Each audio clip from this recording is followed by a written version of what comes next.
আসসালামু আলাইকুম। আশা করি সবাই ভালো আছেন, আমিও ভালো আছি। হেলেনা রেসিপি চ্যানেল থেকে সবাইকে স্বাগতম। আমি আজ পাতাকপি দিয়ে নতুন একটা রেসিপি তৈরি করব, আপনাদের মাঝে শেয়ার করব। দেখেন আমি পাতাকপি পিস পিস করে কেটে নিয়ে সেদ্ধ করে নিয়েছি। দেখেন আমার পাতাকপির ভিতরে গাছের থেকে আমি নারকেলের শলা পেড়ে এর ভিতর ঢুকিয়ে নিয়েছি সবগুলো। এই যে ঢুকিয়ে এরকম করে তারপরে একটা একটা করে দিয়ে সেদ্ধ করে নিয়ে একটা একটা করে সবগুলো আমি উঠিয়ে নিলাম। উঠিয়ে নিয়ে ধুয়ে নিয়েছি। এখন কড়াই দিয়ে দিছি। কড়াইতে তেল দিয়ে দিলাম।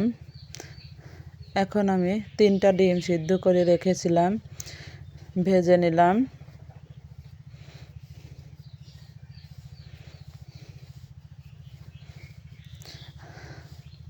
আর ওই যে এটা বেসন দিয়ে, হলুদ দিয়ে, লবণ দিয়ে, ময়দা দিয়ে সব কিছু দিয়ে আমি ডো বানিয়ে নিয়েছি একটা পাতলা করে।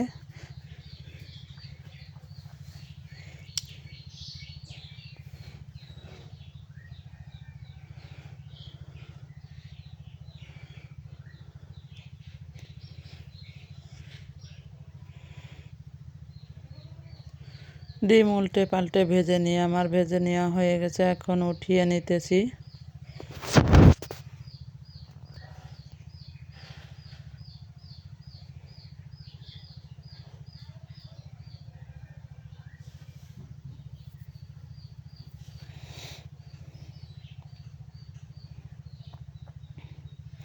এখন কড়াইতে দিয়ে এই যে ডো বানিয়েছিলাম ওই ডোটার ভিতরে চুবন দিয়ে উঠিয়ে আমি পাতাকপি ভেজে নিতেছি। পাতাকপি হয়ে গেছে।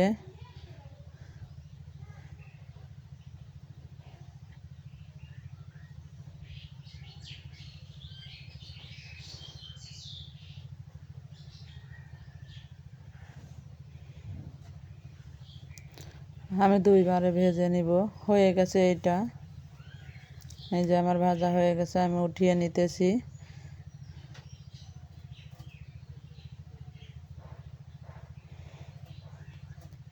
এখন আবারও দিয়ে দিব।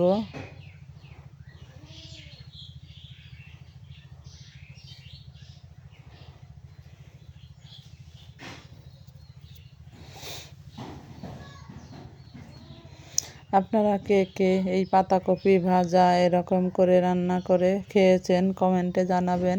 আর কে কে খাওয়া পছন্দ করেন তাও জানাবেন আমাকে কমেন্ট করে। পাতাকপি ভেজে এরকম করে কে কে খেয়েছেন জানাবেন। আর কে কে খাওয়া পছন্দ করেন তাও লাইক কমেন্ট করে আমাকে জানাবেন। আশা করি সবাই পছন্দ করবেন। এরকম একটা রান্না পছন্দ না করে পারাই যায় না। আর আমি দেখালেই আপনাদের তো হবে না, আপনারাও বাড়িতে এরকম করে বানিয়ে খেয়ে দেখবেন, অনেক মজা হয়। আমি সবগুলোই ঝোল রান্না করব না, কিছুটা রেখে দেব এমনি খাওয়ার জন্য। আজকে আমার দেরি হয়ে গেছে রান্না করা, ভিডিওটা ছাড়াও দেরি হয়ে গেল।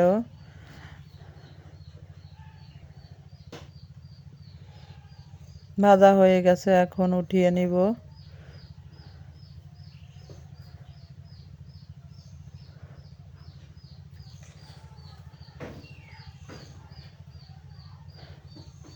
এই যে আমাদের বাড়িঘর দুয়ার, গ্রাম অঞ্চলের মানুষ আমরা। এখন এই যে কড়াইতে তেল দিয়ে দিলাম। আদা, রসুন, পেঁয়াজ বাটা, জিরে বাটা, পোস্ত বাটা, বাদাম বাটা, কাঁচামরিচ বাটা,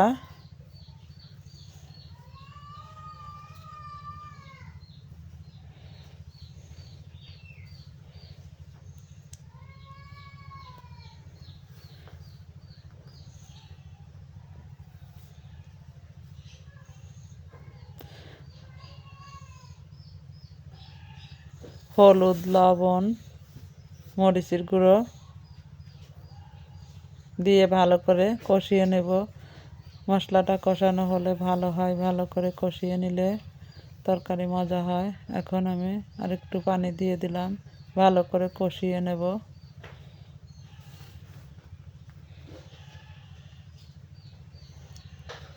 যত বেশি তরকারির মশলা কষায় রান্না করবেন তত বেশি স্বাদ হবে।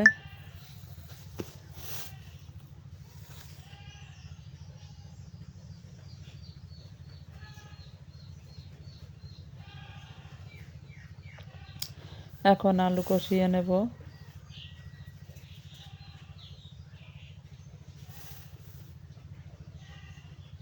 এই যে আমি পাতাকপি ভেজে রেখেছি, কত সুন্দর মনে হচ্ছে। একটা একটা ডিম ভাজা ভেজেছি, জলে দিলে আরও ফুলে ফুলে টেবা হবে।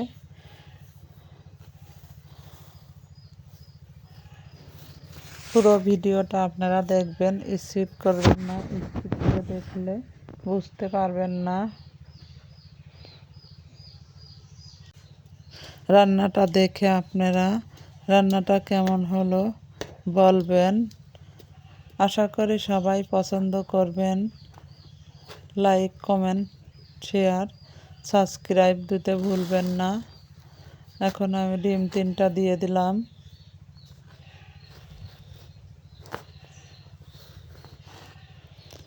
আমি যে রান্নাটা করেছি এই রান্নাটা গরুর গোশতের চেয়েও বেশি স্বাদ মজা হবে। হালকা একটু চিনি আর পোস্ত বাটা দিয়ে দিয়েছি, বলা হয়নি আপনাদের কাছে। আজকে এই রান্নাটা আমার মা করতেছে। আমি একটু অসুস্থ, এর কারণে।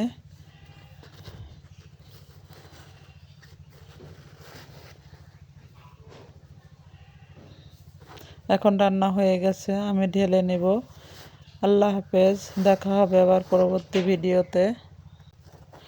এবার গরম গরম পরিবেশন করব। সাবস্ক্রাইব করতে ভুলবেন না।